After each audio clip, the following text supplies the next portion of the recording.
मैंने आज शुरू करना है चैप्टर नंबर 3। चैप्टर नंबर 3 की गेम क्या है? Data analytics. आपने डेटा को एनालाइज करना होता है। पहले तो आपको बताया डेटा क्या है। ये जो अगला स्टेप है ना, ये डेटा को एनालाइज करना है। डेटा को एनालाइज करना है। डेटा एनालाइज करने से क्या मुराद? सर जी, मेरे पास कितना बच्चा FR1 में आ रहा है, मैंने उस बच्चे को देखा कि यार इतने नंबर ऑफ स्टूडेंट्स हैं, और स्प्रिंग सेशन में कितने स्टूडेंट्स आते हैं, ऑटम सेशन में कितने स्टूडेंट्स आते हैं, स्प्रिंग सेशन में कितनी फीस मुझे वसूल होती है, ऑटम सेशन में कितनी फीस वसूल होती है। भाई आपको पता है कि ये जो ऑटम सेशन होता है इसमें PRC के बच्चे पास होते हैं, फ्रेश बच्चे आते हैं, लेकिन जो स्प्रिंग सीजन होता है इसमें अक्सर रिपीटर आते हैं। रिपीटर 50% फी पे करते हैं, तो कलेक्शन का बड़ा फर्क होता है। यार मेरा पॉइंट समझ आ रहा है? अब ये वो वाली बात है कि आप शायद क्लास भरी भी देखिए और आप कहेंगे हाँ ठीक है यार, पिछली बार भी 500 बच्चा था, इस बार भी 500 बच्चा है। मेरी नजर से देखेंगे तो आपको पता चलेगा नहीं, पिछली बार भी 500 बच्चा था, इस बार भी 500, तादाद सेम है, लेकिन पिछली बार इस 500 बच्चे से फॉर एग्जाम्पल 20 मिलियन आ रहा था, इस बार ये 500 बच्चा ही है, लेकिन हमें कलेक्शन 15 मिलियन की हो रही है। यार मेरा पॉइंट समझ आ रहा है? ये कैसे मुमकिन होता है? डेटा को एनालाइज करना, डेटा को समझना, डेटा की बारीकी में जाना। मेरा पॉइंट समझ आ रहा है? यार एक एग्जांपल मेरे दिमाग में आई है अभी ताजा ताजा, तो मैं चाहता हूं मैं वो एग्जांपल दे दूं, बाकी बातें अब मेरा हमेशा दिल होता है कि टॉपिक की ना पहले सेंस हम ग्रिप कर लें। जब टॉपिक की सेंस ग्रिप कर लेते हैं ना, तो टॉपिक कहीं नहीं जाता। फिर आपको समझ आती है कि यार असल में ये क्या है। सर समझ आ रहा है? लो सर, क्या हुआ, मैं डेटा एनालिटिक्स की एक गेम आपको बताने लगा। पिछले साल 1000 यूनिट्स प्रोड्यूस हुए और बिजली का बिल था 7 मिलियन का। इस साल 1200 यूनिट्स प्रोड्यूस हुए हैं और हमारा बिजली का बिल था 6.2 मिलियन का। क्या आपको इस डेटे में कोई गलती नजर आती है? सर जी, जब आपकी प्रोडक्शन बढ़ रही है तो बिजली का बिल क्या होना चाहिए? बढ़ना चाहिए ना। ये बिजली का बिल क्यों कम हो रहा है? मैं एक मल्टीनेशनल की ऑडिट पे था और उसके एक्सपेंसेस को देख रहा था, तो मैंने ये बात नोट की। मैंने कहा आपकी सेल्स बढ़ी, आपकी प्रोडक्शन बढ़ी, आपका बिजली का बिल बढ़ना चाहिए, ये क्यों नहीं बढ़ा? डेटा को एनालाइज किया, रिलेशन बिल्ड किया कि भैया यूनिट का इसके साथ इसके बढ़ने से इसको बढ़ना चाहिए, रिलेशन बिल्ड किया, और इस बेस पर मैंने क्या किया, मैंने एक नतीजा निकाला कि यस इसमें कुछ गड़बड़ है। उनसे बात किया, उससे मुझे कहा सर प्रॉब्लम इज देयर, आपने राइटली आइडेंटिफाई किया, लेकिन मैं आपको इसकी वजह बताता हूं। मैं कहा जी बताएं। उसने कहा सर ये जो बिजली का बिल है ये कम हुआ है, मैं मानता हूं, लेकिन आप डीजल एक्सपेंस देखें। डीजल एक्सपेंस पिछली बार था 3 मिलियन का, इसकी बार डीजल एक्सपेंस आ गया है 5.5 मिलियन का। मैंने कहा जी ये क्या? उसने कहा लोड शेडिंग है। लोड शेडिंग होने की वजह से बिजली मीटर से नहीं आ रही, जनरेटर से आ रही है, और जनरेटर से आने की वजह से जनरेटर का खर्चा बढ़ गया। यार मेरा पॉइंट समझ आ रहा है? सर ये डेटा को एनालाइज करना है, डेटा को समझना है, डेटा के दरमियान में रिलेशनशिप्स को आइडेंटिफाई करना है, कुछ निचोड़ निकालने हैं, कुछ कंक्लूजन्स ड्रॉ करने हैं। यार मेरा पॉइंट समझा है? मैंने भी टॉपिक शुरू नहीं किया, मैं तो आपको ये बता रहा हूं डेटा को एनालाइज करने का क्या मतलब होता है। मैं तो आपको ये बता रहा हूं कि जब मैं PRC, जिस दिन PRC का रिजल्ट होता है और PRC का पता चलता है कि जनाब आज 1500 बच्चे पास हो गए, तो SBI वाले फौरी तौर पे कहते हैं कि यार ये 1500 बच्चे पास हुए हैं, तो मल्टीप्लाई बाय 3 इन बच्चों ने 4500 पेपर्स पढ़ने हैं। हमें इन बच्चों को क्या करना चाहिए? मार्केट करना चाहिए अपनी प्रोडक्ट को। यार मेरा पॉइंट समझ आ रहा है? यस। ये डाटा की वजह से मुमकिन होता है, और डाटा को एनालाइज करने की वजह से मुमकिन होता है। जब मेरे पास FR1 में 500 बच्चा आता है तो मैं फौरी तौर पे प्लान करता हूं कि भाई FR2 की क्लास भी ऐसे कमरे में कराऊं जहां पर 500 की कैपेसिटी हो, ताकि मेरे सारे बच्चे पूरे आ सके। क्या मेरा पॉइंट समझ आ रहा है सर? ये डाटा को एनालाइज करना, अंडरस्टैंड करना। आप डाटा की, जब हम पिछले चैप्टर में पढ़ रहे थे कि डाटा क्या होता है, डाटा से हम इंफॉर्मेशन बना लेते हैं और इंफॉर्मेशन की बेस पर डिसीजन मेकिंग करते हैं। यही पढ़ाया था ना? ये वाला डाटा से डिसीजन मेकिंग के दरमियान में डाटा से इंफॉर्मेशन बनने के प्रोसेस में असल में क्या है? डाटा एनालिटिक्स है। डाटा को एनालाइज करना, डाटा के अंदर छुपे हुए पैटर्न्स को आइडेंटिफाई करना। मैं इम्तियाज स्टोर गया हूं ग्रोसरी करने, मैंने देखा एक उनका बर्तनों का सेक्शन है, वहां पर बर्तन से रिलेटेड चीजें पड़ी, और वो फिर उसके बाद आगे गया तो एक वेजिटेबल्स का सेक्शन था, वहां पर वेजिटेबल से रिलेटेड वेजिटेबल सारी पड़ी हुई थी। गौर किया तो उसके साथ में उन्होंने छोटे से रैक में सारी छुरियां भी लगाई हुई थी। अब आप मुझे बताएं, छुरियां तो बर्तन वाली जगह पर होनी चाहिए। उन्होंने डाटा कलेक्ट किया, देखा जो लोग सब्जी खरीद रहे हैं साथ छुरी भी खरीद रहे हैं, हम क्यों ना इस छुरी को इसके पास प्लेस कर दें ताकि बहुत से लोग जो नहीं खरीद रहे वो भी खरीदे। यार मेरा पॉइंट समझ आ रहा है? डाटा एनालाइज करते हैं कि कनेक्टेड कौन सी चीजें हैं जिनको हमने बेचना है। आप अभी SBI का ब्रोशर खोले, जहां पर कैफ के सब्जेक्ट होंगे साथ ही हैंड्स ऑन कोर्सेज जरूर लिखे होंगे। यस और नो? कनेक्टेड आइटम है, बेचनी है ना भाई वो साथ। आप लोग जो के कैफ के सब्जेक्ट्स खरीदते हो उसके साथ हैंड्स ऑन कोर्सेज भी खरीदते हो। यार मेरा पॉइंट समझ आ रहा है? हम वो भी साथ मार्केट करते हैं आपके लिए। सर वो बंदा जो सब्जी बेच रहा है, दुकानदार, उसने साथ चीजें से रखी कि कनेक्टेड है। सर जी आप डायपर्स, जो बंदा भी डायपर बेचता होगा ना, वो बंदा उसके साथ कनेक्टेड आइटम्स, वाइप्स भी बेचता है, क्योंकि जिस बंदे को ये चाहिए उसके साथ ये भी चाहिए। सर जी बेसिकली, और बहुत सी बाज़-औक़ात बहुत सी ऐसी चीजें जो कि ज़ाहिरन रिलेटेड नहीं होती, लेकिन लोग इकट्ठे खरीद रहे होते हैं। चले मैं आपको एक बात बताता हूं। आप किसी भी बेकरी पर चले जाएं, बेकरी वाले का काम है डबल रोटी बनाना, डबल रोटी बनाना है, लेकिन आप जाएंगे आप हमेशा देखेंगे उसके साथ ही वो अंडे भी बेच रहा होगा। ऐसा है या नहीं है?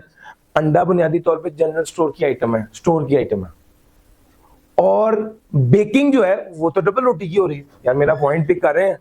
तो मेरा आपसे सवाल ये है, ये जो बंदा भी, चाहे वो जनरल स्टोर हो, चाहे वो बंदा बेकरी वाला हो, जो भी डबल रोटी बेचेगा ना साथ अंडा जरूर बेचेगा। यस और नो? क्यों सर? क्योंकि इनकी डिमांड कनेक्टेड है।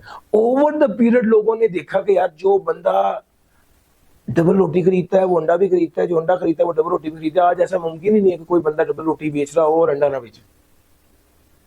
ये बेसिकली इनके दरमियान में कनेक्शन है। इन कनेक्शंस को आइडेंटिफाई कैसे किया जाता है? इन कनेक्शंस को आइडेंटिफाई कैसे किया जाता है? सर डाटा से, डाटा एनालिटिक्स की बेस पे। मैं आपके साथ एक जर्नल डिस्कशन की, आम जिंदगी की डिस्कशन की। डाटा को ध्यान से देखना, डाटा के अंदर छुपी बातें समझना और उस बेस पर फैसला करना, ये सारी चीजें डाटा एनालिटिक्स में आती। सर मेरा पॉइंट पिक कर गए? आओ चैप्टर नंबर 3 है सर।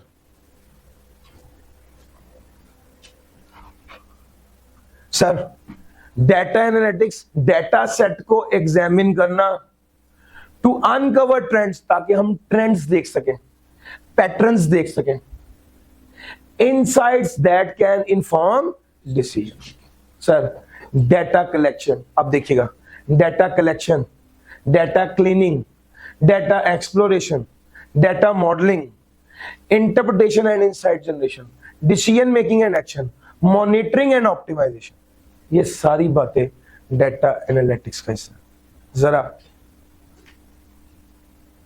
इसको देखते हैं वन बाय वन, ये सारी आइटम्स आपके साथ डिस्कस की। What is data collection? आपने डाटा को एनालाइज करना है तो पहले डाटा को क्या करेंगे, कलेक्ट करेंगे। सर आ जाए जरा, मैं आपके साथ ना सबसे ज्यादा शौक से आपको जो एग्जांपल देता हूं ना वो एजुकेशनल इंस्टीट्यूशन की देता हूं। क्यों सर? वो आपको फौरी समझ आती है।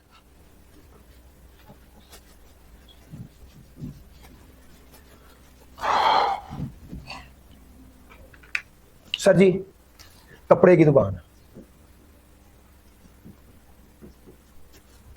ठीक हो गया। कितनी ब्रांचेस हैं? 8 ब्रांचेस।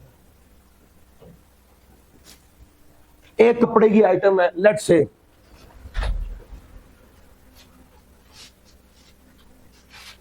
से ईद कलेक्शन। एक ईद कलेक्शन के बारे में प्लानिंग हो रही है कि यार हमें कितना माल बनाना चाहिए, क्योंकि ईद के हवाले से जो आइटम्स होती है ना वो फेस्टिवल पे पहनी जाती है, उसके बाद पहनी नहीं जाती। तो लोग बड़े कंसर्न होते हैं कि उतना बनाएं जितना बिके, ये ना हो कि बहुत ज्यादा बच जाए और हमें नुकसान हो जाए। क्या मेरा पॉइंट समझ आ रहा है? अब उन्होंने ये सोचना, ये कंसर्न है हमारा। सबसे पहला स्टेप है डेटा कलेक्शन। हमें पहले तो डेटा कलेक्ट करना है अपनी सारी ब्रांचेस से और उन्हें पूछना है पिछले साल की लास्ट ईयर ईद की सेल कितनी थी। लास्ट ईयर ईद की सेल कितनी थी जरा मालूमात कर लेते हैं, पिछले साल ईद की सेल कितनी थी। दूसरे नंबर पे डेटा क्लीनिंग। डेटा क्लीनिंग ये है, डेटा क्लीनिंग ये है कि आप डेटा को क्लीन करें, उसके अंदर से इररिलेवेंट चीजें निकालें। इररिलेवेंट चीजें उस डिसीजन मेकिंग से निकाल दें। उसके अंदर जो उस डेटे के अंदर जो खामी है, जो कमी है, उसको साइड पे कर दें। डेटा को क्लीन करें। मैं हमेशा इसको समझाने के लिए आपको एक मिसाल देता हूं कि आप बैग से चावल निकालते हैं तो चावल को फौरन पकाने नहीं लग जाते। अक्सर आपने देखा होगा चावल को छानते हैं, कोई हल्की फुल्की कोई और चीज उसको निकाल के फिर उसको पकाते हैं। इसको कहते हैं क्लीनिंग। डेटा को इस्तेमाल करने लगे हैं तो एक बार क्या कर लो, क्लीन कर लो यार। उसके अंदर कोई ऐसी चीजें हैं जो खराबी कर रही हैं, उसको साइड में निकाल दो। फिर उसके बाद डेटा को क्या करो, एक्सप्लोर करो। अब डेटा को इस्तेमाल करना शुरू करो। डेटा के अंदर से खराबी निकाल दी, अब डेटा को इस्तेमाल करना शुरू करो।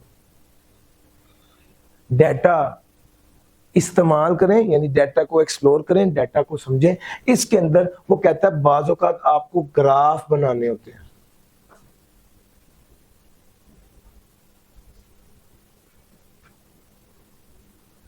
इसके अंदर बाज़ औक़ात आपको आप समरीज बनाते हो, समरीज, आप ग्राफ बनाते हो, आप प्लॉटिंग करते हो। इस सबको कहते हैं विजुअलाइजेशन। डेटा को एक्सप्लोर करते हो, डेटा को एक्सप्लोर करते हो। उसके बाद आ गया डेटा मॉडलिंग। डेटा मॉडलिंग ये होता है कि आप ना डेटा को कलेक्ट किया, डेटा को क्लीन किया, आपने अंदाजा लगाया, आपने डेटा को एक्सप्लोर करते हुए ये देखा कि यार ईद की कलेक्शन कितनी बिकती है, उसकी क्या हर ब्रांच में, लाहौर में ब्रांच है, कराची में ब्रांच है, इस्लामाबाद में ब्रांच है, शेखुपुरा में ब्रांच है, गुजरावाला में ब्रांच है, सियालकोट में ब्रांच है, ये सारी ब्रांचेस मौजूद है। अगला स्टेप क्या है, इसको आपने एक्सप्लोर किया, हर ब्रांच की सेल आपने देखी। फिर डेटा मॉडलिंग का मतलब यह है आप हिसाब लगाते हो कि यार कितनी मार्केटिंग करें तो कितनी सेल बढ़ाई जा सकती है। मार्केटिंग बढ़ाने से सेल बढ़ेगी ये तो बात पता है। इसमें अगला स्टेप है डेटा मॉडलिंग में आप एक रिलेशन आइडेंटिफाई कर लेते हो कि ये बात नहीं मार्केटिंग बढ़ने से सेल बढ़ेगी, ये तो सबको पता है। कितनी मार्केटिंग बढ़ने से कितनी सेल बढ़ेगी ये बात कंसिडरेबल। पॉइंट समझ आ रहा है? ये डाटा मॉडलिंग वो कहता है आप एक मॉडल बना लेते हैं, आप मॉडल बना लेते हैं, आप कहते हैं यार अगर 5 रुपए की मार्केटिंग करूंगा ना तो 15 रुपए की सेल पड़ेगी, एक बार 20 रुपए की मार्केटिंग की थी तो 60 रुपए की सेल बढ़ गई थी। इससे आपने एक नतीजा निकाल लिया। क्या नतीजा निकाला है कि अगर मैं एक्स मार्केटिंग करूंगा ना तो 3x मेरी सेल हो जाएगी। आप डाटा कलेक्ट करते हैं, डाटा क्लीन करते हैं, डाटा एक्सप्लोर करते हैं, डाटा की मॉडलिंग करते हैं और उसके बाद आप इंटरप्रिटेशन,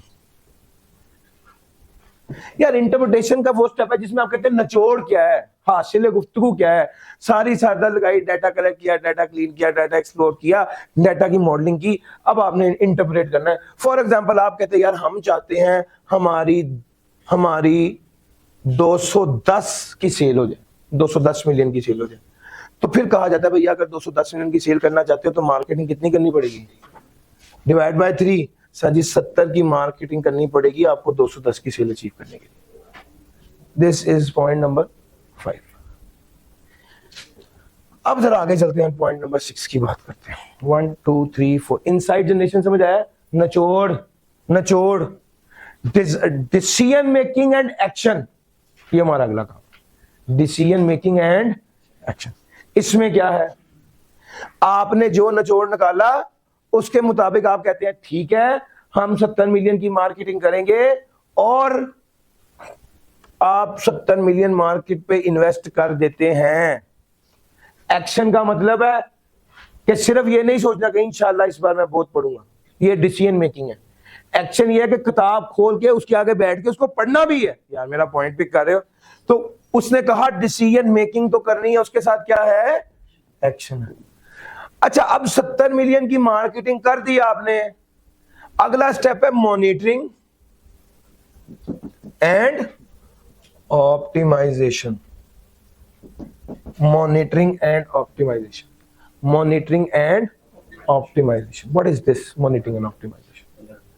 आपने 70 मिलियन की मार्केटिंग करके उसको मार्केटिंग कर ली, एक्शन ले लिया, अब देखना है उससे नतीजा क्या निकला। एक तो मॉनिटर करना है, मॉनिटर का मतलब है उसको देखना है जैसे प्लान था वैसे किया जा रहा है या नहीं किया जा रहा। दूसरा ऑप्टिमाइजेशन, ऑप्टिमाइजेशन का मतलब है उससे बेहतरीन आउटपुट हासिल करने की कोशिश भी करनी है। यार मेरा पॉइंट समझ आ रहा है? ऑप्टिमाइजेशन का मतलब होता है कि आपने पैसा लगा दिया, अब उससे मैक्सिमम बेनिफिट हासिल करना है। सर समझ आता है? तो भैया बाज़ औक़ात आप किताब लेके बैठते हैं रात 2 बजे, तो आपसे पढ़ा नहीं जाता, या आप किताब लेके बैठे बहुत अच्छा पढ़ नहीं पाते। ऑप्टिमाइजेशन का मतलब ये है कि आप उस टाइम पे 2 घंटे किताब लेके बैठे जिस टाइम पे 2 घंटे आप पढ़ के उससे मैक्सिमम फायदा उठा लें। यार मेरा पॉइंट समझ आ रहा है? ऑप्टिमाइजेशन ये है कि आपने इन्वेस्ट कर लिया है, अब आप उससे फायदा उठाएं। सर ये 7 स्टेप्स हैं, मेरे पास बहुत सी एग्जांपल्स हैं इसकी। डाटा को एनालाइज, की पूरी साइंस है इसके, डाटा साइंसेस के नाम से ना, डाटा को एनालाइज करना। फिर वही बात है कि पुराने दौर में डाटा ही नहीं होता था, तो डाटा का होना बहुत बड़ी बात समझी जाती थी। आज मसला क्या है, डाटा वादू हो गया, डाटा बहुत ज्यादा हो गया, और आज उस डाटा को एनालाइज करना और उससे मीनिंगफुल इंफॉर्मेशन निकालना और उस मीनिंगफुल इंफॉर्मेशन की बेस पर फैसला करना, डिसीजन मेकिंग करना और फिर उसको मॉनिटर करना, ये सारा कुछ इस साइंस में। सर समझ आ रही है? तो ये अभी मैंने टॉपिक नहीं पढ़ाना शुरू किया, मैंने इसकी अलग-अलग हेडिंग नहीं पढ़ाई, लेकिन एक माइंड बना दिया है। डाटा कलेक्शन से मुराद है डाटा को हासिल करना, यस और नो? डाटा क्लीनिंग का क्या मतलब है, साफ करना, काम का डाटा रखो, डाटा में गलतियां उसे रिमूव करो। अभी बताऊंगा आगे डिटेल में कौन कौन सी गलतियां होती हैं, बताऊंगा। डाटा में डुप्लीकेशन हो सकती हैं, डाटा मिस हो सकता है, डाटा का फॉर्मेट खराब हो सकता है, तो इस पर डिस्कशन। डाटा एक्सप्लोरेशन का मतलब है कि अब आप क्या कर रहे हो, डाटा के अंदर घुस गए हो, डाटा को एक्सप्लोर कर रहे हो, डाटा को समझ रहे हो। मैं आपको एक छोटी सी मिसाल दूं ना, सर जी आपको मैं 12 माह का ना एसबीआई का बिजली का बिल दिखाऊं, तो आपने सिर्फ उस बिल को देखना है, आपको बिल देख के समझ आ जाएगी किस महीने कितनी क्लासेस हो रही हैं और किस महीने पढ़ाई हो रही है, किस महीने नहीं हो रही। डाटा को एक्सप्लोर करने लगे सर, ये देखिएगा पहले महीने का बिल है, फिगर्स में 1 लाख रुपए लेट से। दूसरे महीने का बिल है 75,000 रुपये। तीसरे महीने का बिल है 25,000 रुपये। चौथे महीने का बिल है 1 लाख रुपए। पांचवें महीने का बिल है 1,10,000 रुपये। छठे महीने का बिल है 1,12,000। सातवें महीने का बिल है सातवां ये जून बनता है, ये जुलाई बनता है। जुलाई में 1,15,000 रुपये। आठवें महीने का बिल है 1 लाख रुपए। नौवें महीने का बिल है 25,000 रुपये। 10वें महीने का बिल है 75,000 रुपये। 10वें महीने का बिल है नहीं 10वें महीने का बिल है 1 लाख रुपए सभी। और 11वें महीने का बिल है फिर दोबारा 1,10,000 रुपये। 12वें महीने का बिल है 1,12,000। सर अब ये जरा देखिएगा, ये बिल मैंने आपके सामने रखे, इसको मैं ना आपको इस स्टेज पर लेके आऊं एक और मिसाल देने के लिए। सर सब्जेक्ट का मजा लें, सब्जेक्ट का मजा लें, ये लफ्ज आपके अंदर खुद उतर जाएंगे, आपको पता होगा यार बैक एंड में गेम है क्या। सर देखिएगा, अगर आप गौर करें, जनवरी के महीने में हमारी क्लासेस पीक पे होती हैं, ठीक हो गया। फरवरी के महीने में, फरवरी मिड पर जाकर क्लासेस खत्म हो रही होती हैं। मार्च के महीने में पेपर होते हैं। यार मेरा पॉइंट समझ आ रहा है। अप्रैल के महीने में क्लासेस शुरू हो जाती हैं, मई के महीने में क्लासेस पीक पर, जून के महीने में क्लासेस पीक पर, मई जून जुलाई के महीने में क्लासेस पीक पर, अगस्त के महीने में क्लासेस खत्म हो रही होती हैं और लाइब्रेरी का टाइम शुरू हो रहा होता है। फिर आ गया अगस्त के बाद सितंबर। सितंबर में क्या हो गया, पेपर हो गए। फिर उसके बाद अक्टूबर। एज्यूमिंग कि सर्दियों में जितने के हीटर चल रहे हैं, गर्मियों में उतने के एसी चल रहे हैं, तो आप बड़ा क्लियरली देख सकते हैं एक्टिविटी लेवल का कब कैसा हो। यार मेरा पॉइंट समझ आ रहा है। मैं सिर्फ आपको ये समझा रहा हूं कि आप डाटा के अंदर घुस के ध्यान से देखते हैं ना, आपको समझ आ जाती है कि यार डाटा के अंदर क्या चीज है। डाटा को डेप्थ में देखने की जरूरत होती है।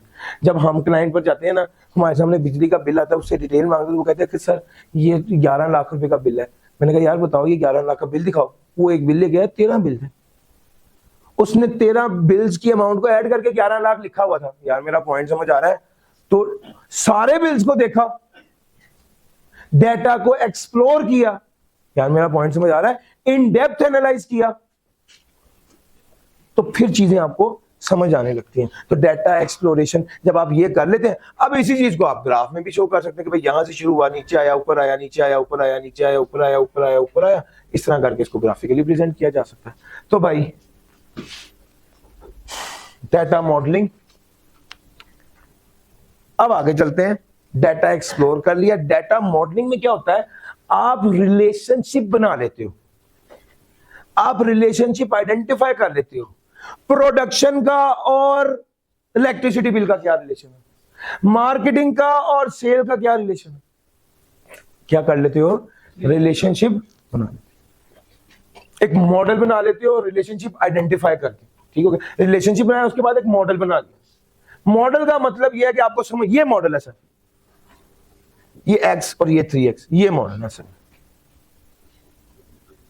और उस बेस पे आप अपने टारगेट की बेस पे हिसाब लगा लेते हो कि यार आपका ना छोड़ के यार आप चाहते क्या हो, डिसीजन मेकिंग करते हो, एक्शन लेते हो, और 7वें नंबर पे मॉनिटरिंग एंड ऑप्टिमाइजेशन। और मुश्किल तो नहीं लग रहा सर जी, ये सारी बात है और ये सारी डिस्कशन।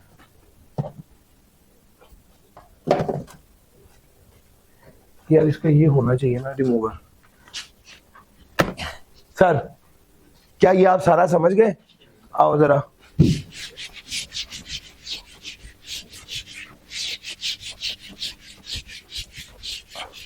डाटा की बात डाटा के साथ ही हो, फिगर्स के साथ ही हो, तो ही ज्यादा क्लैरिटी आती है।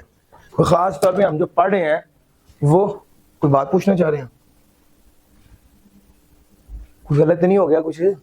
अब आ सकते, मैंने कहा शायद कोई बात कर रहे हैं। अच्छा जी चलें आगे। सर मैंने आपको अभी काफी बातें और बतानी है, गेम यही है। आओ मेरे साथ इसको पढ़ते हैं। हाँ ये भी एक एक्टिविटी, पूरी एग्जांपल है, इसको भी करना है अभी, लेकिन पहले जरा एक बार मैं आपको कॉन्सेप्ट पढ़ा दूं। सर जी डेटा कलेक्शन क्या है? डेटा को गैदर करना डेटा कलेक्शन। ये सर्वे से भी आ सकता है, सेंसर से भी आ सकता है, मुख्तलिफ वेबसाइट से भी आ सकता है। वेब स्क्रैपिंग कहते हैं वेबसाइट से डेटा जोड़ने को, इकट्ठा करने को। डेटा जो ले रहे हैं वो क्या होना चाहिए? रेलिवेंट, एक्यूरेट, कॉम्प्रिहेंसिव या कंप्लीट। तो डेटा कलेक्शन, डेटा स्ट्रक्चर्ड भी हो सकता है, अनस्ट्रक्चर्ड भी हो सकता है। डेटा कलेक्शन की ये 4 बातें। बात नंबर 1 किधर गया यार? ठीक है, बात number 1,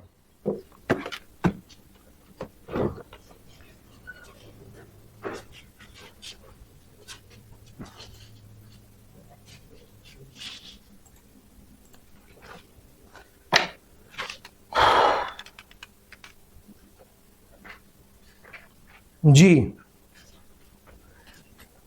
the first step in the data analysis is gathering the data. बात नंबर 1 क्या है? Gathering the data. बात नंबर 2 कहां से हासिल होगा? Multiple sources, database, survey, web scraping. तीसरा क्या है? डाटा क्या होना चाहिए? रेलिवेंट, एक्यूरेट, कॉम्प्रिहेंसिव, इसको कंप्लीट भी कह सकते हैं। चौथा क्या है? डाटा स्ट्रक्चर्ड भी हो सकता है और अनस्ट्रक्चर्ड। और सर डाटा कलेक्शन क्लियर हो गया, अगले स्टेप पे चलता हूं। Data cleaning. डाटा क्लीनिंग क्या है? इसको कहते हैं डाटा क्लींजिंग और डाटा स्क्रबिंग। डाटा जब कलेक्ट कर लेते हैं ना तो डाटा को साफ करना होता है। सर आपको पता है स्क्रब क्या होता है? अक्सर किसी सैलून में जाए ना तो वो स्क्रबिंग करते हैं। वो स्क्रब में ना उनके पास एक क्रीम होती है, उसमें छोटे छोटे ना पार्टिकल्स होते हैं, ठीक है। वो जब आपके चेहरे पर वो पार्टिकल्स, वो जब चेहरे पर क्रीम लगाते हैं ना तो आपके चेहरे से जो डर्ट है ना, जो मिट्टी स्किन के अंदर होती है, वो बाहर निकल आती है। उस आइटम को स्क्रब कहते हैं, ठीक हो गया। डाटा स्क्रबिंग यानी उस डाटा के अंदर वो जो छोटे छोटे मिट्टी के छोटे छोटे इररिलेवेंट चीजें ना उसको बाहर निकालें, इसको डाटा स्क्रबिंग कहते हैं। स्क्रब से लफ्ज निकला है स्क्रबिंग। इसका मतलब है सही सही सीधी सीधी बात लिखना, और जो इररिलेवेंट है, सही नहीं है, इनकम्प्लीट है, उसको सही करना। सर डाटा में इनकंसिस्टेंसी को रिमूव किया जाता है, मिसिंग डाटा को हैंडल किया जाता है और एरर्स को करेक्ट किया जाता है। आप गौर करना डाटा क्लीनिंग में हम क्या करते हैं। सबसे पहला इनकंसिस्टेंसी। लेट्स से डेट लिखनी थी आपने, अब डेट लिख रहे होते हैं अक्सर, उसमें ये फॉर्मेट भी होता है और ये फॉर्मेट भी होता है, मंथ, डेट और ये, ठीक हो गया। अब एक बंदा पैदा हुआ है 2 जनवरी को, तो इस फॉर्मेट के मुताबिक वो लिखेगा 2 जनवरी 00 कर दे, 00 कर। लेकिन अगर जहां पर वो डाटा, यहां से डाटा हमने ले लिया, लेकिन दूसरा बंदा समझता है कि भाई इसका फॉर्मेट ये है, तो यहां पर वो लिखेगा 2 जनवरी को, जनवरी 2000। यार मेरा पॉइंट समझ आ रहा है? मसला किधर आएगा? मसला किधर आएगा? मसला आएगा जब हम डाटा कंसिस्टेंट होने का मतलब है कि डेट का फॉर्मेट सब जगहों पर क्या होना चाहिए? एक जैसा होना चाहिए। यार मेरा पॉइंट समझ गए हो? दिस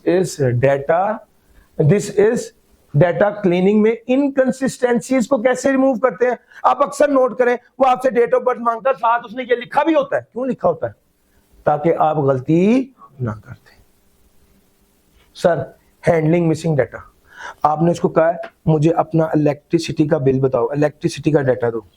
उसने कहा ठीक है, फौरन उसने आपको कहा है इस साल के 11 बिल्स आए, तो आपके जेब में फौरन क्या आना चाहिए?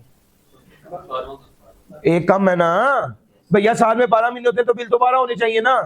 आपके 11 बिल है, इसका मतलब है एक बिल मिसिंग है, इसको क्या करो? इसको पूरा करो भाई, मुझे पूरे 12 बिल चाहिए। अगर मेरे पास पूरे 12 बिल नहीं होंगे तो मैं कैसे एनालाइज कर पाऊंगा डाटा को? मेरा डाटा का एनालिसिस गलत हो जाएगा, मेरा नतीजा गलत निकल आएगा। तो सर मेरा पॉइंट समझ रहे हो? This is handling missing data. तीसरा आ गया correcting errors to ensure accuracy. Correcting errors to ensure accuracy. Correcting errors to ensure accuracy. Errors को करेक्ट करना ताकि एक्यूरेसी को इंश्योर किया जाए, correcting errors to ensure accuracy.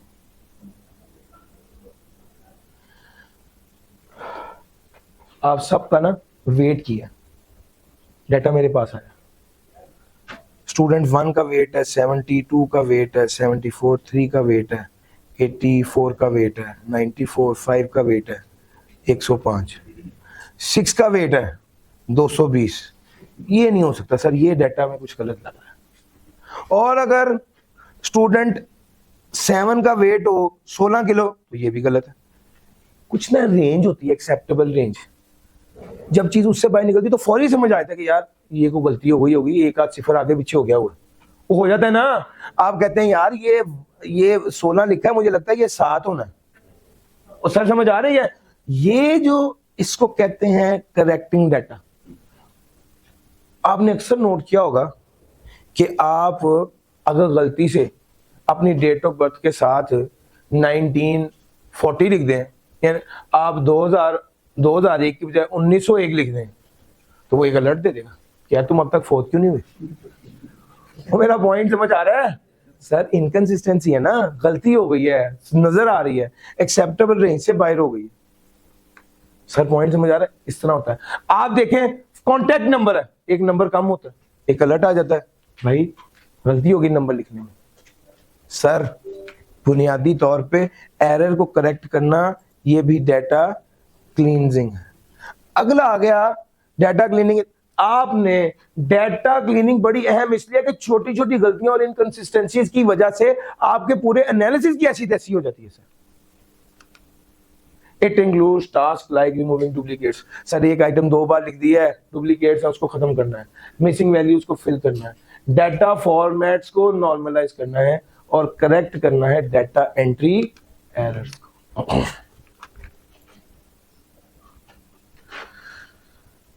उसके बाद आ गया डाटा एक्सप्लोरेशन।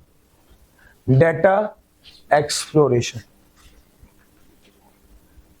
इस फेज के दौरान analyst begins to explore the data set.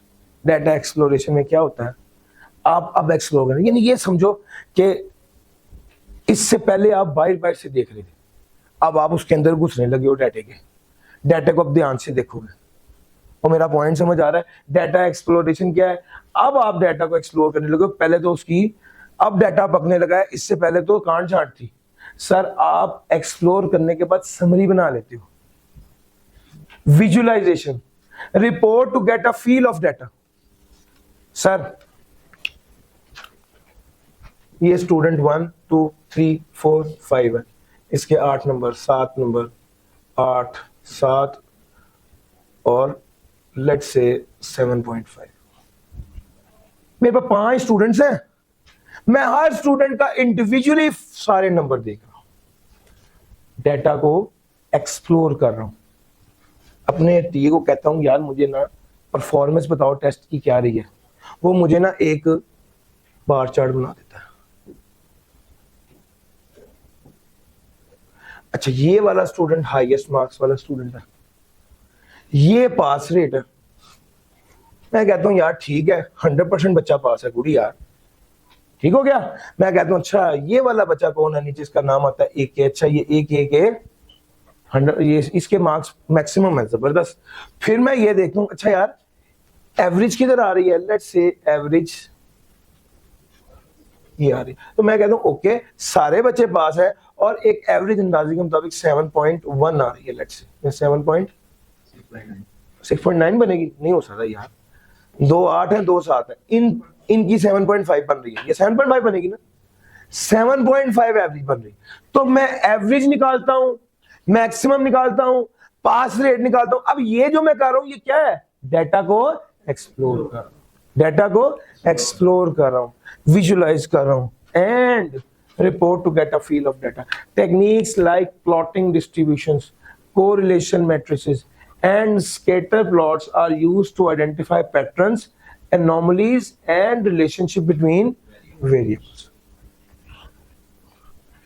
अब ये उसने टेक्निक्स बता दी, कौन कौन सी, प्लॉटिंग डिस्ट्रीब्यूशन, कोरिलेशन मैट्रिक्स और scatter plot.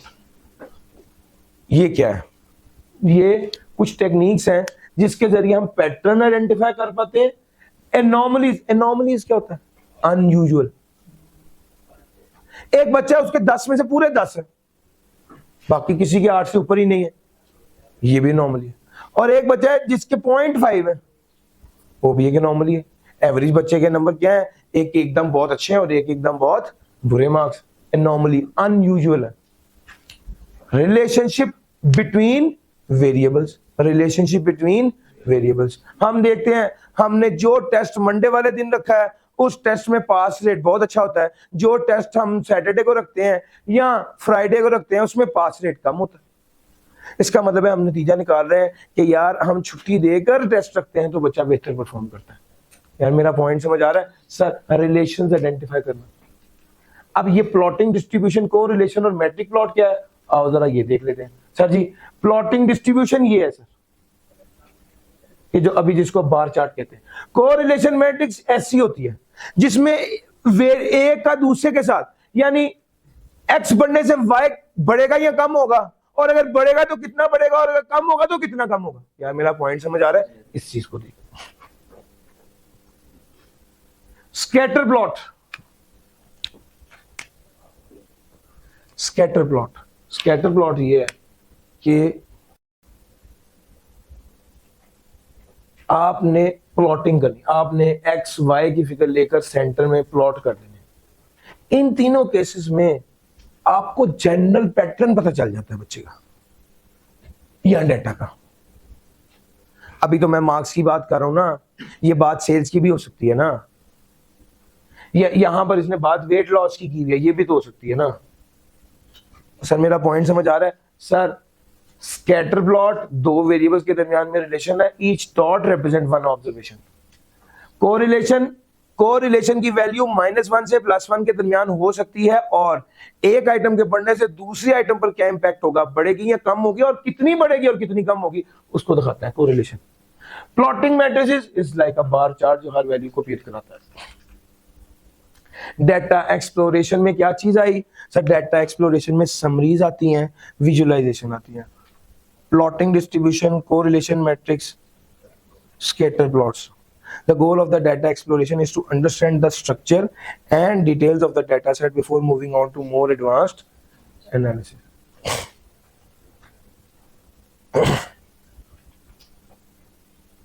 Data exploration.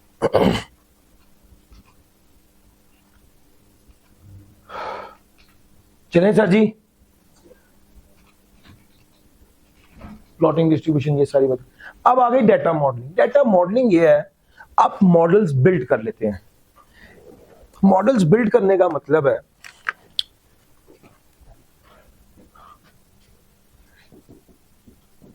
Test का रिजल्ट जो है वो डिपेंड करता है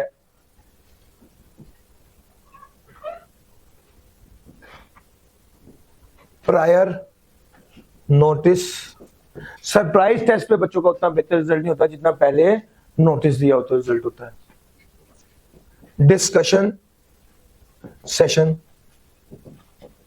डिस्कशन सेशन के ऊपर, और डिफिकल्टी ऑफ टेस्ट।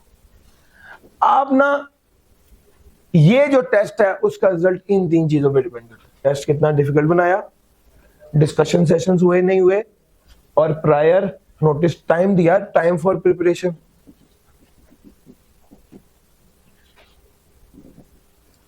सर मेरा पॉइंट समझ आ रहा है? ये सारी चीजें,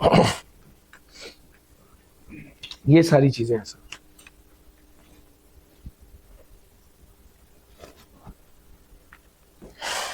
ये था टेस्ट रिजल्ट।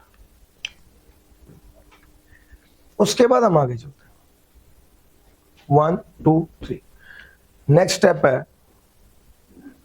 कि यार आप मॉडल्स बना लेते हैं, आपने इन 3 पे तो डिपेंड किया। अगर एक दिन पहले बताते हैं तो रिजल्ट 60% आता है, और अगर 3 दिन पहले बताते हैं तो रिजल्ट 80% आता है। अगर डिस्कशन सेशन आधे घंटे का होता है तो 60% रिजल्ट आता है, और अगर डिस्कशन सेशन 1 घंटे का होता है तो 80% रिजल्ट। अब गौर करें मैं क्या कर रहा हूं, मॉडलिंग कर रहा हूं, मॉडल तैयार कर रहा हूं, अंदाजा कि यार क्या चीज किस तरह की जाए तो उसका क्या इंपैक्ट आएगा। अभी इससे पहले मैंने मॉडल कब बनाया था, जब मैंने कहा था कि यार मार्केटिंग बढ़ाएंगे तो सेल बढ़ेगी। यार याद आ रहा है ना, ये वही वाला चक्कर है। एमसीक्यूज 10 होंगे तो पास रेट 60% होगा, एमसीक्यूज 15 होंगे तो पास रेट 80% होगा। सर ये मैं एक मॉडल तैयार कर रहा हूं और इसके मुताबिक ही मैंने आगे चलना होता है। सर ये डाटा मॉडलिंग है, एक वेरिएबल का दूसरे वेरिएबल के साथ रिलेशन, और दूसरे नंबर पे sir depending on the objective data modelling में include regression analysis, classification, clustering और टाइम सीरीज फोरकास्टिंग। अच्छा इसके अंदर भी एक कॉन्सेप्ट होता है डाटा को एनालाइज करते हुए क्लासिफिकेशन का और क्लस्टरिंग का। ये क्या कॉन्सेप्ट है? हाँ बाइफरकेट करना।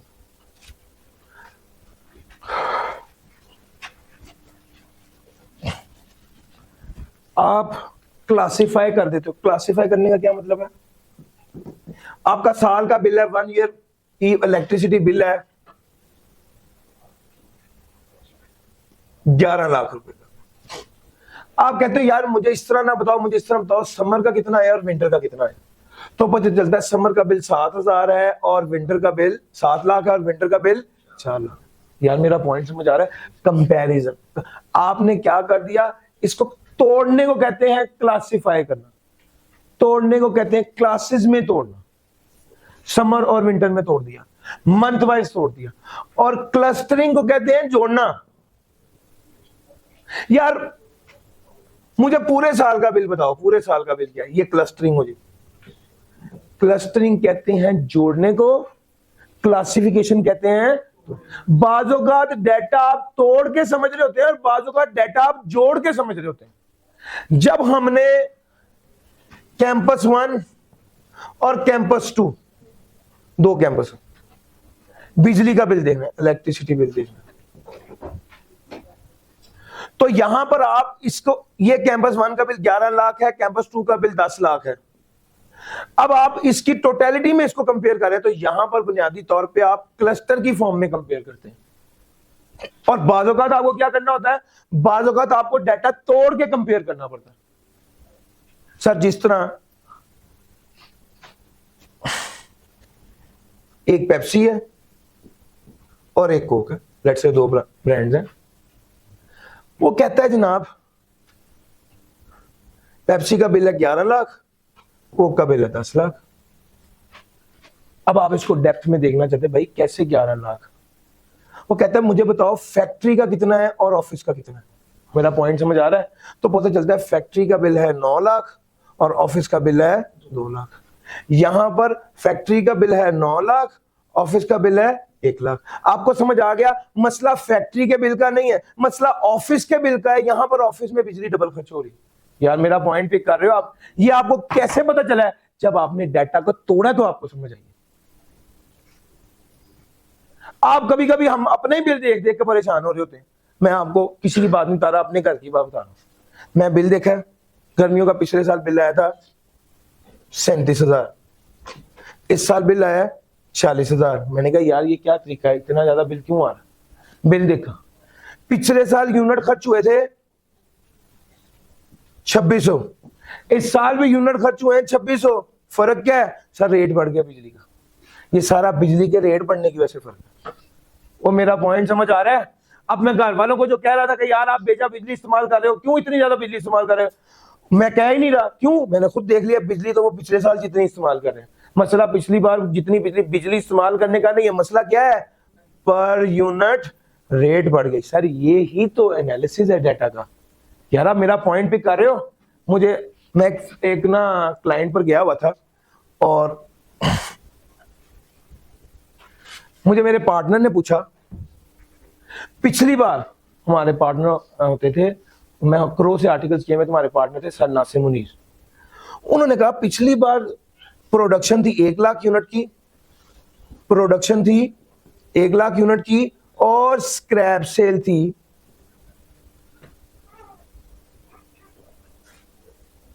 70,000।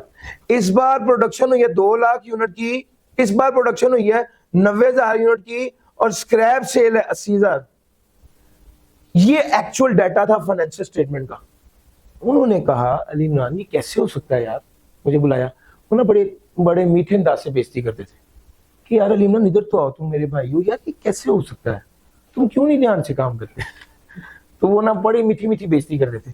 वो कहते थे देखो ना प्रोडक्शन कम हो रही है, आप बताएं अगर प्रोडक्शन कम हो रही है तो इसका मतलब ये है कि आपका वेस्टेज, इसको स्क्रैप के बजाय मैं वेस्टेज कर देता हूं, आपको समझ आ जाएगी। जब प्रोडक्शन कम हो रही है तो वेस्टेज कम होगी, यस और नो? वेस्टेज कम होगी तो उसकी सेल भी तो कम होनी चाहिए ना। जब प्रोडक्शन कम हो रही है तो वेस्टेज की सेल भी कम होनी चाहिए। ये क्यों बढ़ रही है, मुझे इसका जवाब दो। अब ये एनालिसिस होता है, ये डाटा को एनालाइज करके उन्होंने ये बात की। और आपको ये लॉजिकल लगता है, यस और नो? सर ये लॉजिकल है, बिल्कुल लॉजिकल है।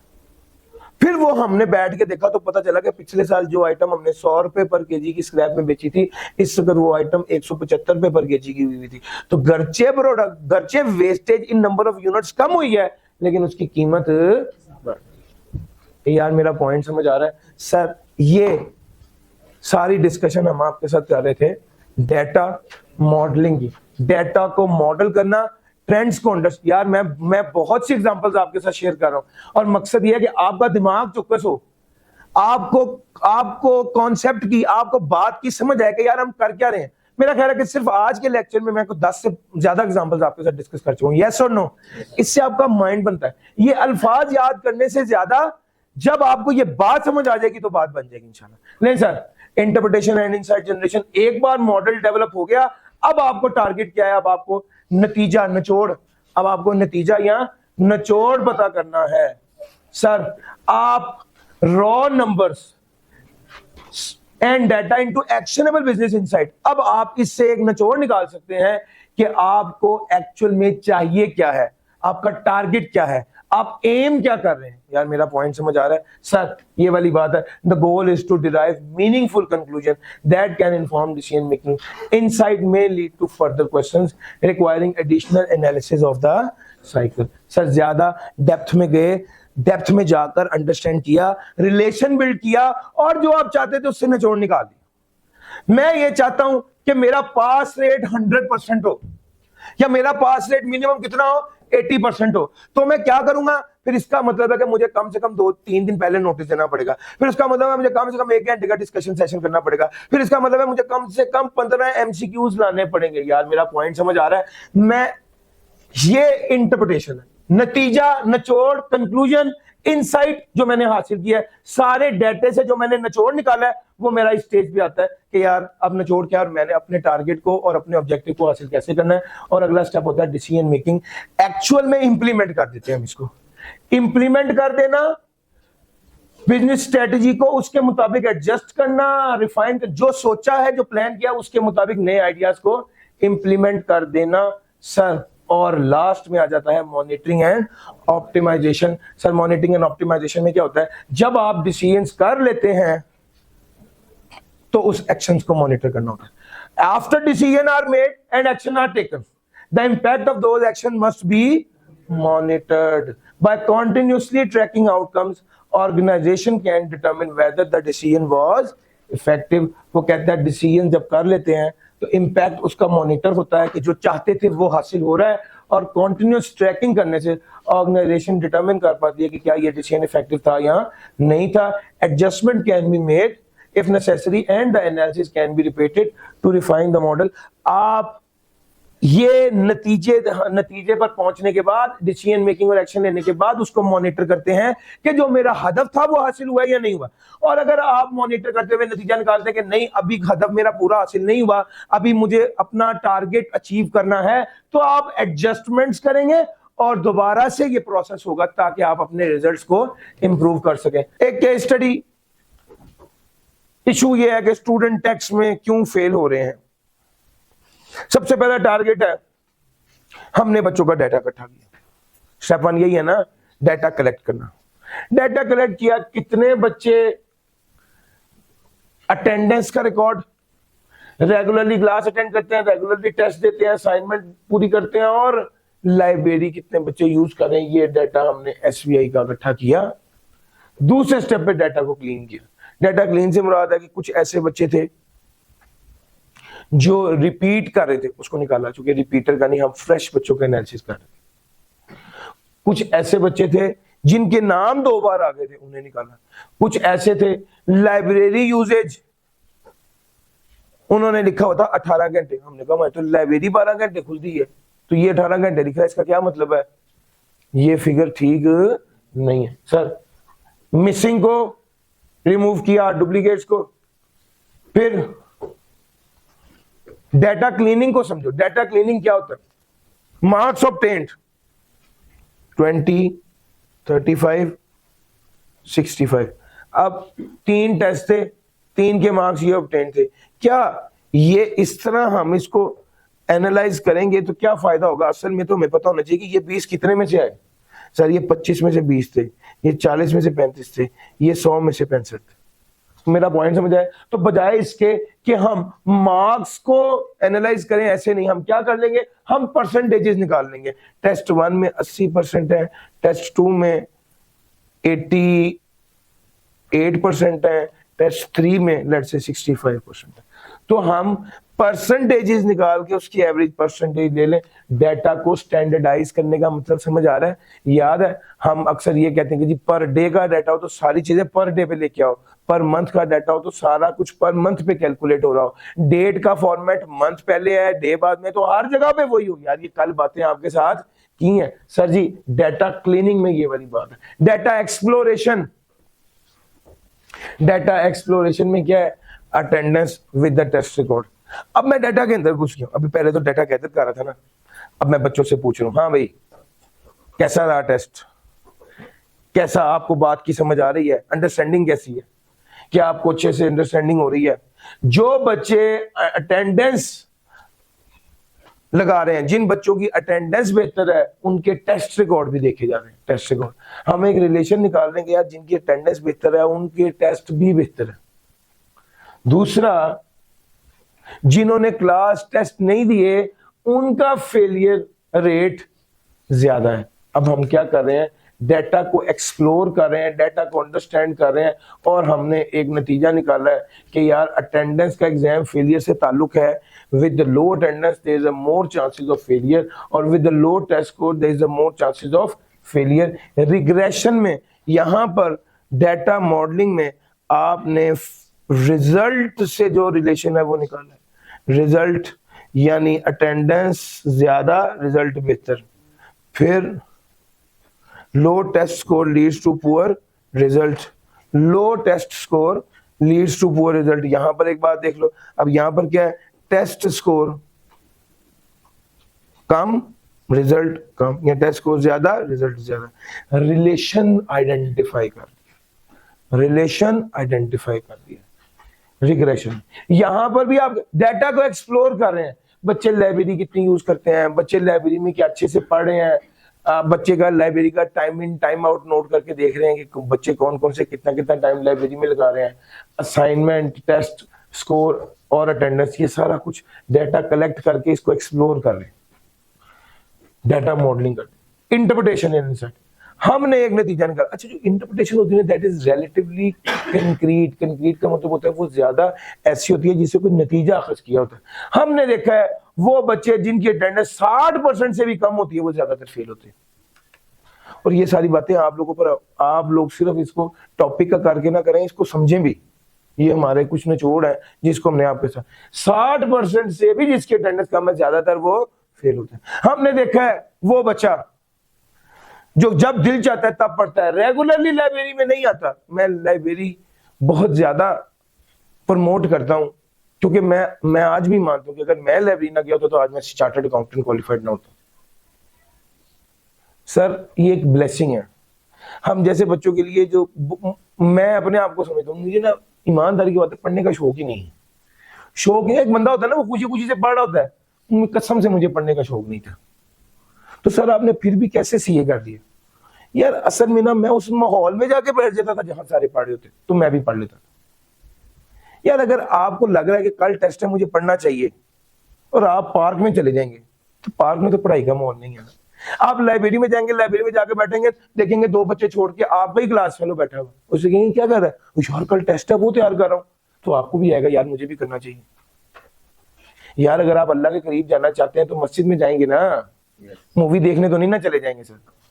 तो अगर आप सीए पास करना चाहते हैं तो लाइब्रेरी में जाएंगे ना, दोस्तों के साथ गप्पे लगाने, पार्क में घूमने, सोने तो नहीं चले जाएंगे। और अक्सर मैं देखा हॉस्टल में, मैं खुद रहता तो मैं लाहौर में रहा हूं, लेकिन मैं वैसे अपने दोस्त के साथ हॉस्टल में काफी टाइम रहा हूं। हॉस्टल में गप ज्यादा होती है, पढ़ाई कम होती है, वैसे ही मसाइल बड़े होते हैं। आज खाना क्या है, चला यार आज खुद पका लेते, 4 घंटे लगा के खराब से आलू खाए। टाइम को कीमती समझे सर, बात हमारी दूसरी तरफ चले जाएगी, लेकिन यकीन माने अहमियत दें अपनी पढ़ाई को और मेहनत करें। सबसे अच्छी टिप क्या है, चुप करके, हमने इतने कमरे खोले होते हैं, लाइब्रेरी बनाई होती है, इसका मकसद यही है। आप ये भी मैं आपको बता दूं, आपने एंड भी आना लाइब्रेरी में ही, लेकिन आपने 3 माह जाया करके लाइब्रेरी आना नहीं, शुरू से ही लाइब्रेरी है, फ्रॉम द डे 1। क्लासेस खत्म हो रही है, टाइम रखें यार, मैं खाना खा के दोपहर का मैंने लाइब्रेरी आना, मैं रात 9 बजे ही आऊंगा, 4 घंटे 5 घंटे लाइब्रेरी रूटीन अभी से बना लो बैठने की, बड़ा फायदा होता है। आप लोगों ने सबने लाइब्रेरी में आना है, ये मुझे पता है, लेकिन आना है आपने सोचा हुआ है कि हम जुलाई के महीने में आएंगे, अगस्त के महीने में लाइब्रेरी आएंगे, नहीं, शुरू से लाइब्रेरी की एक रूटीन बनाए। बहरहाल मैंने बहुत नोट किया कि जो लाइब्रेरी, मैं खुद भी लाइब्रेरी से पढ़ के पास हुआ हूं और मैं हमेशा एडवोकेट करता हूं, लाइब्रेरी का माहौल है। आप लाइब्रेरी में फोन उठा, हॉस्टल में बैठे पढ़ रहे हैं, साथ ही फोन आया, फोन पे बात करते रहे, घंटा फोन पे बात ही करते रहेंगे। लेकिन लाइब्रेरी में आप बैठे में तो आप फोन को बंद करेंगे, फोन को साइलेंट करेंगे, उसको कहेंगे भाई मैं पढ़ रहा हूँ, मैं लाइब्रेरी में बाद में आता हूँ। या आप उठ के बाहर आएंगे, जो जरूरी बात करनी करके वापस लाइब्रेरी बैठेंगे, पढ़ाई के माहौल में बैठोगे तो पढ़ाई हो जाएगी। आप असल में भी पढ़ाई के माहौल में नहीं बैठ रहे, क्योंकि आपका टारगेट तो था कि यार मैंने क्लासेस लेनी है, बस एडमिशन हो गया, अल्लाह का शुक्र है। ये काफी नहीं है सर जी। नचोड़ ये है कि जिस बच्चे की अटेंडेंस 60% से भी कम है वो फेल हो जाता है, और वो बच्चा जो लाइब्रेरी यूज करता है उसकी परफॉर्मेंस इंप्रूव होती है। Sir decision making and action हमने किया गया, हमने कह दिया सारे बच्चों के लिए 70% अटेंडेंस लाजमी है। और क्या कह दिया कि यार वो बच्चे जो रह गए हैं, जो नहीं अच्छे से पढ़ सके, उनके लिए रिवीजन क्लासेस अनाउंस कर दी हैं। अब हम बच्चों को मॉनिटर करेंगे, उनके टेस्ट की परफॉर्मेंस को देखेंगे, उनका फीडबैक लेंगे टीचर से, और पास पेपर्स और मॉक डिस्कशन सेशन होंगे। ये सब कुछ करने से हमारी आउटकम क्या है कि पास से 60% से 80%। यार मेरा पॉइंट समझ आ रहा है? ये सारा डाटा है, हम डाटा को देख रहे हैं, डाटा को एनालाइज कर रहे हैं, डाटा के अंदर छुपे हुए पैटर्न्स को देख रहे हैं। सिर्फ ये वाली बात कि यार 60% बच्चा पास हो रहा है, 40% फेल हो रहा है, इससे परेशान होना नहीं है। हमने उस डाटा को निकाला, डाटा को समझा, डाटा को एनालाइज किया, कौन कौन से फैक्टर्स पास होने में कंट्रीब्यूट कर रहे हैं उनको देखा, कौन कौन से फैक्टर्स की वजह से बच्चा फेल हो रहा है उनको आइडेंटिफाई किया, और निचोड़ निकाला कि हम इस सिचुएशन में क्या इनपुट दे सकते हैं एज एन इंस्टीट्यूशन। वो आप लोगों को बताया, आप लोगों के लिए लाइब्रेरीज को ओपन किया शाम तक, और सारे फैक्टर्स पूरे किए ताकि आप जो है वो अच्छे से पढ़ सकें। अल्टीमेटली हमारा रिजल्ट जो है वो बहुत इंप्रूव हो गया। लो सर, ये स्टोरी आपको मैंने एक सुना दी, रियल लाइफ स्टोरी है, और ये डाटा एनालिटिक्स को बड़ी डिटेल में पकड़ दी है, केस स्टडी है सर। ध्यान से इसको पिक करेंगे, ये वाली केस स्टडी करने के बाद हम अगले टॉपिक की तरफ चलेंगे। लो जनाब, स्टोरी कुछ इस तरह से है कि मेरे दोस्त ने मुझे कहा कि यार मैं बड़ा परेशान हूं। मैंने कहा क्यों, क्या हुआ? कहते यार मुझे समझ नहीं आ रही, मैं मेहनत भी करता हूं, मैं सारा दिन दुकान पे भी बैठता हूं, मेरी सेल भी मुनासिब हो जाती है, लेकिन मुसीबत यह है कि 3 माह 4 माह बाद मेरी जेब खाली होती है, मेरे पास पैसे बचते नहीं है। जो क्रेडिटर्स होते हैं वो कहते हैं लो भी पैसे दो, और हम परेशानी में होते हैं। मैंने कहा यार इसकी क्या वजह है? उसके साथ डिटेल से बात हुई, वो कहता है यार मैं आपको बैठ के बताऊंगा। मैंने कहा हाँ। मैं उसके साथ बैठा और मैंने उससे पूछा कि भाई आप मुझे बताओ आपकी सेल्स कितनी है रोज की? उसने कहा भाई मेरी एवरेज सेल 15,000 पर डे है। मैंने उसको कहा डे वाइज सेल बताओ। उसने मुझे बताया Monday Tuesday Wednesday Thursday Friday Saturday इस तरह से सेल होती। अच्छा जी, मैंने कहा खर्चे कितने? कहता है 1 लाख पर मंथ का खर्चा है। मैंने कहा आपकी सेल पर आपका प्रॉफिट कितना होता है? कहता है 20% प्रॉफिट मार्जिन है। अगर 15,000 रुपए की सेल हो तो 3,000 रुपए मेरी कमाई होती है। ठीक हो गया। मैंने उससे ये सारी बातें पूछ ली। ये कौन सा स्टेप है? मैं क्या कर रहा हूं? डेटा को कलेक्ट कर रहा हूं। चूंकि ये रियल स्टोरी है तो इसको पिक कीजिएगा। जनरली ऐसे ही बात हो रही है और ऐसे ही हम डिस्कस कर रहे हैं। अच्छा, अब मैं उसे सारी इंफॉर्मेशन ले लूं, सारा डाटा कलेक्ट कर रहा हूं। फिर अगला स्टेप आया, मैं अब उसको डाटा को एनालाइज करने लगा हूं। मैंने कहा यार देखो, अब मेरी बात सुनो, उसने सेल बताई है रोज की, लेकिन खर्चे का क्या किया? खर्चा उसने मंथली बताया। इनकंसिस्टेंसी है डाटा में। या तो सारा कुछ पर मंथ कैलकुलेट हो या सारा कुछ पर डे कैलकुलेट हो। यस और नो? ठीक है ना सर? इसका मतलब है वर्कर, उसने कहा 1 लाख रुपए का खर्चा है, वर्कर की सैलरी है 30,000 रुपए, जगह का किराया 50,000 रुपए, बिजली के बिल आते हैं 20,000 रुपए के, और टोटल एक्सपेंस मेरा इस तरह पर मंथ इतना बनता है। अब मैं कह रहा हूं सेल क्या है? Per day. खर्चे किस तरह है? Per month. मुझे क्या करना पड़ेगा भैया? या मैं सेल्स को पर मंथ ले जाऊं या एक्सपेंसेस को पर डे पर ले जाऊं। मैंने एक्सपेंस को पर डे पर ले गया। सर कितना बना? 3,333 पर डे। ये था मेरा दूसरा स्टेप डाटा को क्लीन करने का। लेकिन उसके फौरी बाद मैं डाटा को एक्सप्लोर करने लग गया। मैंने कहा यार देख, अब गौर करना, 15,000 रुपए की सेल है, 20% मार्जिन है, तो मेरा प्रॉफिट कितना है रोज का? और मेरा खर्चा कितना है रोज का? तो यार ये तो लॉस आ रहा है। मैं डाटा को क्या करने लग गया हूं? एक्सप्लोर करने लग गया हूं। मैं डाटा को एक्सप्लोर किया, थोड़ा सा डाटा के अंदर घुसा हूं तो ये तो सामने नजर आ रहा है लॉस है। वो मुझे कह रहा था अल्लाह का शुक्र है 3,035 रुपया मैं पर डे कमाता हूं। मैंने कहा सर आप गलत सोच रहे हैं। आप पर डे 3,000 रुपए नहीं कमा रहे, 3,300 रुपए आपके खर्चे हैं, आप 300 रुपए पर डे का लॉस कर रहे हैं। और मेरा पॉइंट समझ आ रहा है? मैंने जब डाटा को एक्सप्लोर किया तो मैं इस नतीजे पर पहुंचा। मैंने कहा भाई जरा एक बार उसकी एवरेज सेल्स देखी। अब ये डाटा एक्सप्लोरेशन है। आपने देखा था डाटा एक्सप्लोरेशन में हम विजुलाइज कर लेते हैं, समरी बना लेते हैं। सर विजुलाइजेशन आपको दिखा दी, ये उसकी एवरेज सेल्स की। सर कोई सवाल पूछना तो मैं आ जाऊँ।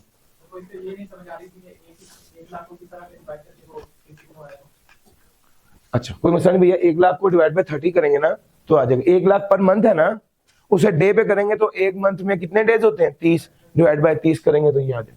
ठीक है सर, 1 लाख डिवाइडेड बाय 30 करेंगे तो ये डन हो गया सर जी, कोई दिक्कत नहीं है।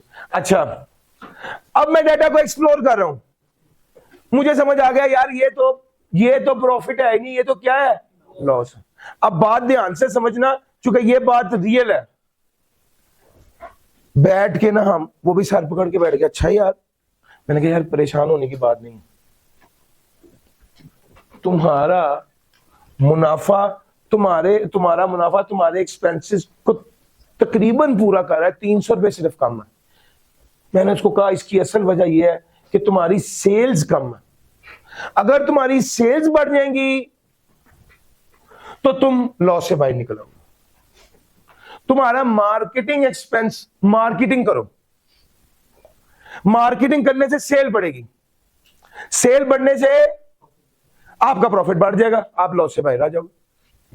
मैंने उसको डाटा एक्सप्लोर करके ये सारा नतीजा उसके साथ डिस्कस किया। कुछ डाटा मॉडलिंग की। डाटा मॉडलिंग में मैंने बताया कि भैया आप 10 रुपए की मार्केटिंग करोगे तो सेल में 300 रुपए का इजाफा होगा, और सेल में अगर 300 का इजाफा होगा तो उसके 20% का मतलब है 60 रुपए, 60 रुपए आपका प्रॉफिट होगा। तो डाटा मॉडलिंग में एक रिलेशन बनाया और मैंने कहा कि अगर आप x रुपए मार्केट करोगे तो आपका 30x का सेल जनरेट होगी, अल्टीमेटली 30x का 20% ले लीजिए, 6x जो है वो आपका प्रॉफिट बढ़ जाएगा। ये मैंने रिलेशन बना दिया है, आइडेंटिफाई कर दिया कि यार चीजों में रिलेशन क्या है। डेटा इंटरप्रिटेशन, अब ये जरा ध्यान से समझना, डेटा इंटरप्रिटेशन क्या है। सर जी मैंने उससे पूछा यार तुम पैसे कमाना कितने चाहते हो?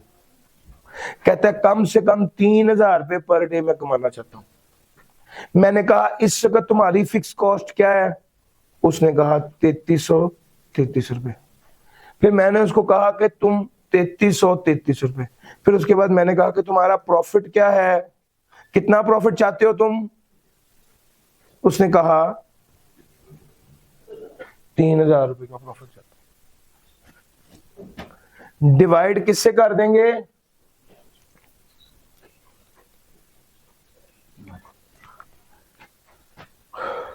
प्रॉफिट मार्जिन से। ये एक फॉर्मूला होता है, आप मैनेजमेंट अकाउंटिंग में डिसीजन मेकिंग पढ़ेंगे तो वहां पे आएगा। आसान अल्फाज में ये कि आप अगर आपको ये पता हो कि मैं कितना प्रॉफिट कमाना चाहता हूं और ये पता हो कि मेरा कितने % प्रॉफिट है, तो हम profit fix cost plus profit divided bye जो प्रॉफिट मार्जिन है वो करके हम क्या निकाल सकते हैं? टारगेट सेल निकाल सकते हैं। वो मेरा पॉइंट समझ आ रहा है?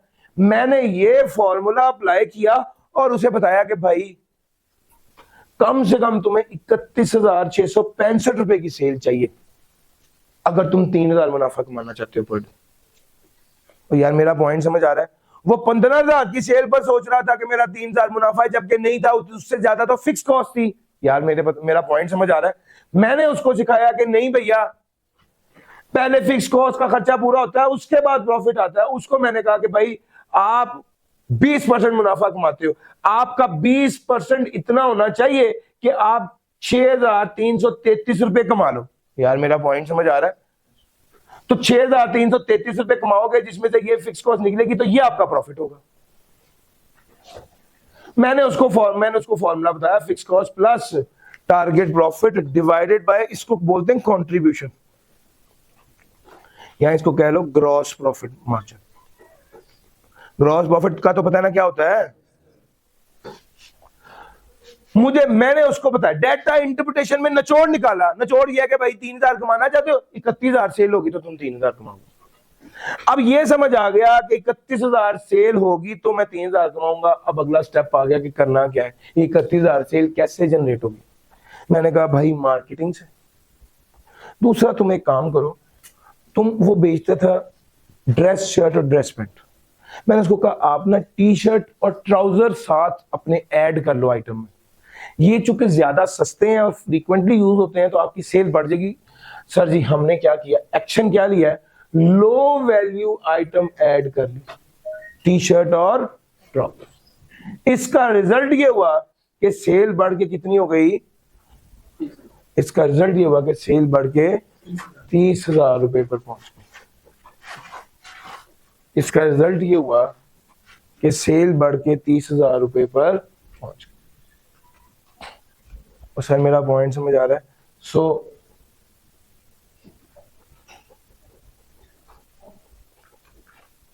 दिस वॉज एक्शन ले लिया, खरीदारी कर ली, और उसके बाद अगला स्टेप था मॉनिटरिंग करना।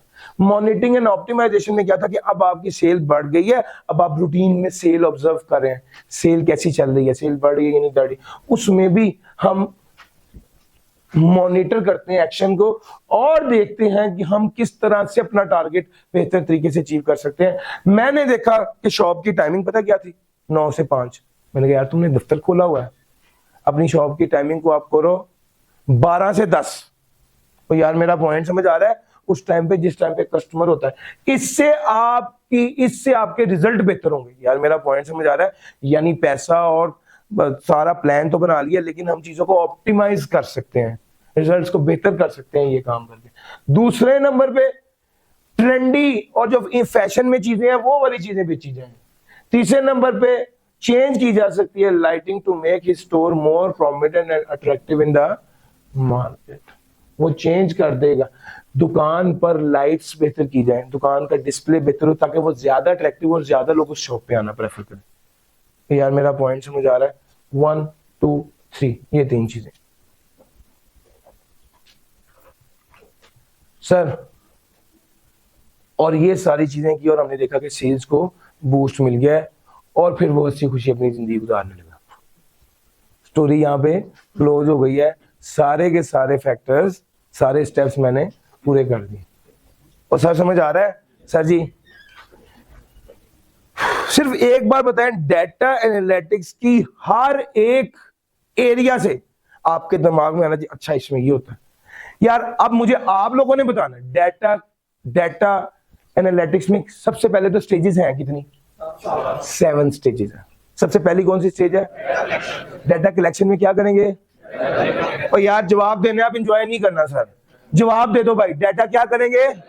डेटा कलेक्ट करेंगे। मैंने ना 1.5 दिन लगाया है, बोल ही गया हूं कि आपको इतनी एग्जांपल दे दूं कि आप बात पिक करने के काबिल हो जाओ, आपको बात समझ आने लग जाए। फिर उसके बाद अब मैं आपसे कह रहा हूं कि अब आप इन्वॉल्व हो। अब यार आप मुझे बताओ, हर स्टेप में मिला था। अच्छा जी मुझे बताओ, डेटा कलेक्शन का मतलब है डेटा को सर जी स्ट्रक्चर्ड या अनस्ट्रक्चर्ड?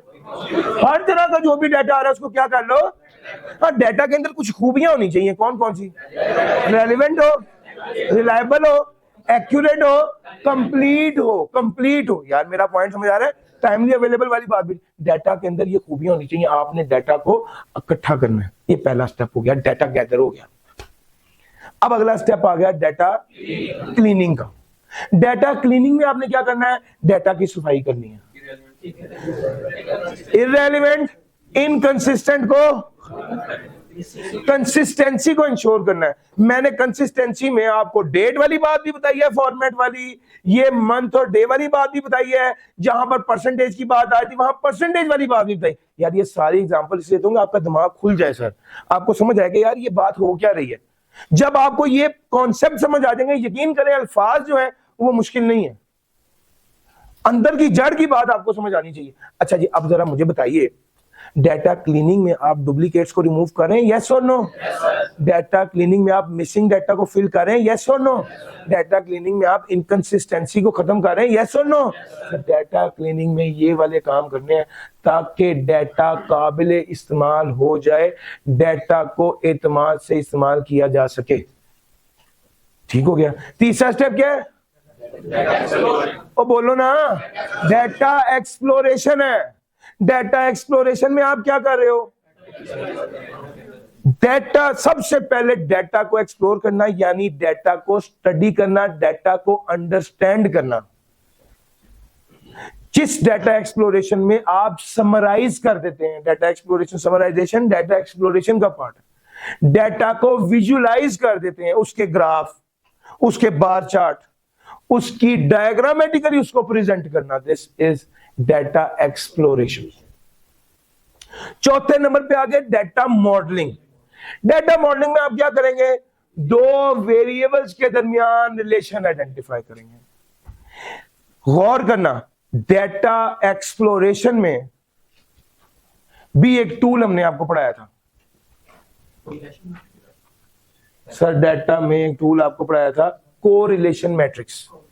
कोरिलेशन मैट्रिक्स पता क्या करता है? ये भी असल में यही करता है, एक चीज के बढ़ने से दूसरी चीज बढ़ रही है या कम हो रही है ये देखना, और एक चीज के बढ़ने से दूसरी चीज कितनी बढ़ रही है या कितनी कम हो रही है ये देखना। तो यार मेरा पॉइंट समझ आ रहा है? इसको कहते हैं कोरिलेशन मैट्रिक्स। एक चीज के बढ़ने से दूसरी चीज का इंपैक्ट क्या आ रहा है और कितना आ रहा है। अगर लाइब्रेरी बंद कर दें तो बच्चों की टेस्ट की परफॉर्मेंस क्या होगी, और अगर लाइब्रेरी का टाइम एक्सटेंड कर दें तो बच्चों की टेस्ट की परफॉर्मेंस क्या होगी। समझ रहे हो बात? सर मार्केटिंग एक्सपेंस बढ़ाने से सेल्स कितनी बढ़ेंगी, मार्केटिंग एक्सपेंस कम करने से सेल्स पर कितना इंपैक्ट आएगा। यार मेरा पॉइंट समझ आ रहा है? Sir correlation matrix, relation. अच्छा अब इस रिलेशन को आइडेंटिफाई तो आपने कर लिया था डेटा एक्सप्लोरेशन में। अब डेटा मॉडलिंग में इसको वेरिएबल का एक मॉडल बना देना है। डेटा मॉडलिंग में बुनियादी तौर पे मॉडल बना लिया जाता है। मॉडल का मतलब यह है कि आप डेटा इन करेंगे, सिस्टम बन गया है, आउटपुट आपके सामने आ जाएगी। तो यार मेरा पॉइंट समझ आ रहा है? मॉडलिंग ये जो आपने कहा कि जी 10 रुपए की मार्केटिंग करोगे तो 30 रुपए की सेल होगी, ये नतीजा निकाला है ना आपने, इसको डेटा मॉडलिंग कहते हैं। एमसीक्यू 10 से 15 करोगे तो पास रेट 60 से 80 हो जाएगा। यार ये नतीजा निकाला है ना आपने, ये डाटा मॉडलिंग है। अंडरस्टैंड किया डाटा को, मॉडल्स बिल्ड किया। मॉडल बिल्ड करने के लिए आपको दो वेरिएबल्स के दरमियान रिलेशनशिप की अंडरस्टैंडिंग होनी चाहिए कि इनके दरमियान क्या रिलेशन है। सर जितनी बिजली ज्यादा खर्च करेंगे उतना ज्यादा बिजली का बिल आएगा। सिंपल है ना बात। सवाल ये है, बाय द वे एक दिमाग में एग्जांपल आई, चलो वो भी कराता चलो। 100 यूनिट इस्तेमाल करेंगे 1100 रुपए का बिल आएगा। 200 यूनिट इस्तेमाल करेंगे 2100 का बिल आएगा। ठीक हो गया। अब हमने कहा कि यार ये रिलेशन देख रहे हैं, यूनिट बढ़ने से बिल बढ़ रहा है, देख रहे हैं। दूसरे नंबर पे हम ये देख रहे हैं कि यार इसका आपस में कितने यूनिट्स बढ़ने से कितना बिल बढ़ेगा, इसको क्लियरली देखते हैं। अब वो देखने के लिए क्या होता है, असल में इसके अंदर यूनिट है ₹10 पर यूनिट प्राइस, और लाइन रेंट है 100 रुपए। मेरा पॉइंट समझ आ रहा है। अब हम कर क्या रहे हैं कि लाइन रेंट तो 100 का 100 ही रहना है। अब मुझे बताएं, मैं मॉडल तैयार करता हूं। मॉडल क्या है, अगर यूनिट एक्स है, एक्स यूनिट्स हैं, तो बिल कितना होगा 10x + 100। ये अब मैंने एक मॉडल बना दिया। अब मेरे साथ आओ और बात करो कि सर 200 यूनिट होंगे तो कितना बना, 20 × 10 + 100 कितना बना 2100। तो यार आप समझ आइए ये 2200 क्यों नहीं है। मुझे बताओ अगर 400 यूनिट होंगे तो कितना बनेगा,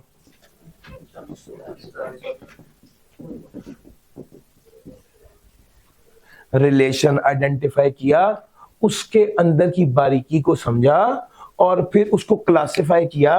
कुछ वेरिएबल है और कुछ फिक्स्ड है, और उस बेस पर एक मॉडल तैयार कर लिया। मॉडल की बेस पर अब आप नतीजा निकाल सकते हैं। तो यार पॉइंट पिक कर रहे हो, this is data modelling, this is data modelling. Sir ji data modelling आप क्या कर रहे हैं, आप डेटा को मॉडल कर रहे हैं, कितना इंडिपेंडेंट वेरिएबल क्या होगा जिससे डिपेंडेंट वेरिएबल निकलेगा, एक्स कितना होगा तो वाई आएगा। यार पॉइंट समझ आ रहा है।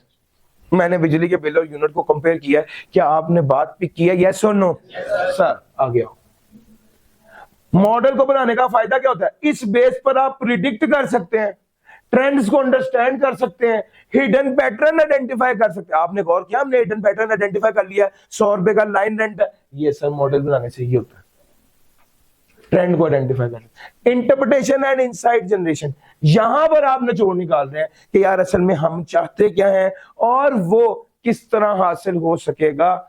Sir interpretation and insight generation में ये वाली बात थी।